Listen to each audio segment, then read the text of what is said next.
Emotional immunity बहुत ही रोचक शब्द है। और आपने बहुत लोगों के मुंह से सुना होगा कि हमारी अगर इमोशनल इम्यूनिटी स्ट्रोंग रहती है तो हमारे सफलता के चांसेस बढ़ जाते हैं। ठीक है, क्योंकि अच्छा एक बात और मैं क्लियर करना चाहता हूँ कि इमोशनल इम्यूनिटी अगर आपको लगता है कि आपकी वीक है तो उसको जाने कैसे, पहचाने कैसे। तो सबसे पहले ये देखो कि अगर आपको छोटी छोटी बातों के ऊपर गुस्सा आ जाता है, या आपको हमेशा ये लगता है कि लोग आप ही की बुराई कर रहे हैं, या आपको इंटरनल ये हमेशा से आवाज आती है कि यार मैं जो काम करता हूं मैं उसमें असफल हो जाता हूं, इसका मतलब आपकी इमोशनल इम्यूनिटी वीक है। तो ये वीडियो आपके काम का है। और इमोशनल इम्यूनिटी को स्ट्रोंग कैसे बनाया जाए, उसको बूस्ट कैसे किया जाए, मैं आपको छोटा सा इसमें उसका सरल और बहुत ही सिंपल मेडिटेशन देने वाला हूं। तो दोस्त वीडियो पूरा देखो और जानिए, पहले तो ये जानिए कि कहीं आपकी इमोशनल इम्यूनिटी वीक तो नहीं है। और अगर वाकई में वीक है तो आप ये छोटा सा मेडिटेशन करेंगे और आपकी इमोशनल इम्यूनिटी स्ट्रोंग हो जाएगी। दोस्तों सबसे पहले हम ये जान लेते हैं कि इमोशनल इम्यूनिटी हमारे लिए जरूरी क्यों है। जिस तरह से आपने देखा होगा कि जिन लोगों का शरीर कमजोर होता है तो उनको बीमारी जल्दी पकड़ लेती है। इसका मतलब उनका क्या हुआ कि शारीरिक प्रतिरोधक अक्षमता कम है। इसके उल्टे जिन लोगों की शारीरिक प्रतिरोधक अक्षमता बहुत अधिक होती है, उनको ये छोटी छोटी बीमारी कुछ भी नहीं कर पाती है। इसी तरह से हमारी इमोशनल इम्यूनिटी है। अगर हम सपोज करो छोटी छोटी बातों को लेकर गुस्सा कर जाते हैं, या छोटी सी परिस्थिति हमारे विपरीत हुई और हम अपना आपा खो देते हैं, मन अशांत हो जाता है, गुस्सा आने लगता है, चिड़चिड़ापन हो जाता है, या ये कहिए कि हम जो हमारी विपरीत परिस्थिति हमारे सामने आई तो उस विपरीत परिस्थिति का हम सामना ना करके उससे भागने लगते हैं। दोस्तों ये समझिए कि आपकी इमोशनल इम्यूनिटी वीक हो गई है, उसको इम्प्रूव करने की जरूरत है।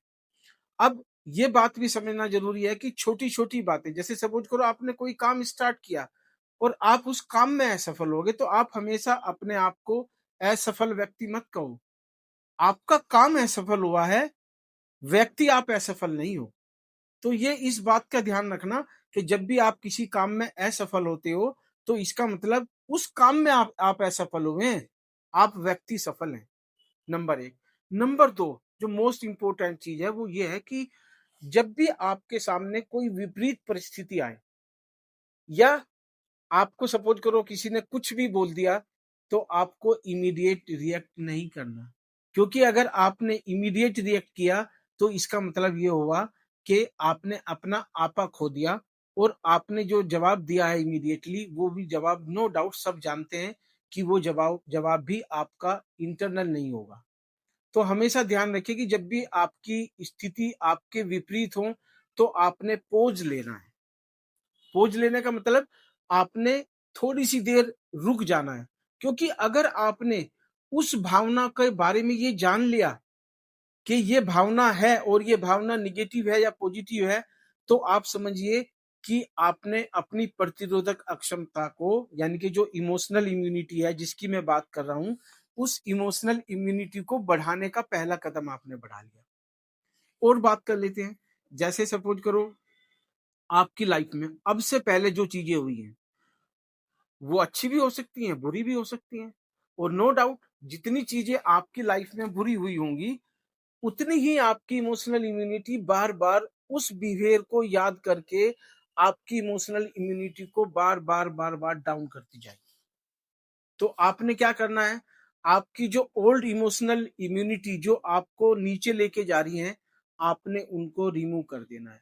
हालांकि आप एनएलपी से रिमूव कर सकते हैं, बट इसको मैं आपको और सिंपल तरीके से बता रहा हूं कि जब भी आपको लगे कि आपकी इमोशनल इम्यूनिटी डाउन हो रही है तो आपको केवल एक काम करना है, और वो मैं आपको मेडिटेशन बता देता हूं। मेडिटेशन सिंपल सा है। सबसे पहले जब भी आपको लगे कि आपको किसी चीज के ऊपर प्रतिक्रिया देनी है, जब भी आपको लगे कि आपकी स्थिति आपके विपरीत है, जब भी आपको लगे कि आपको इस आदमी की बात सुन के बार बार गुस्सा आ रहा है, तो आपने क्या करना है, सबसे पहले तो उस आदमी से अपने आप को आइसोलेट करना है। ये मैं बात कर रहा हूँ आदमी की, जो आदमी आपको बार-बार आपकी इमोशनल इम्यूनिटी के ऊपर अटैक कर रहा है, आपने उससे आइसोलेट हो जाना है। अब दूसरी चीज़ ये आती है कि अगर सपोज़ करो आप सड़क पर ही चल रहे हैं और सड़क पर सपोज़ करो हो सकता है पीछे से आपको टक्कर किसी ने मारी हो या आपसे ब्रेक ना लगे हों, आपकी टक्कर हो गई हो, तो वहाँ पे भी आप देखेंगे कि इमोशनल इम्यूनिटी आपकी अगर वीक पड़ी तो झगड़ा हो सकता है। तो आपने क्या करना है, जब भी कोई स्थिति विपरीत हो, आपको सिंपल सा एक पोज़ मारना है, शांत हो जाना है, गहरी साँस लेनी है, 1 बार या 2 बार। तो क्या करेंगे आप, जैसे ही आप साँस लोगे तो डेफ़िनिटली आपकी जो भावना होगी, आपको समझ आ जाएगा कि ये जो भावना अभी-अभी मेरे मन में पैदा हुई है, ये नेगेटिव है कि पॉज़िटिव है।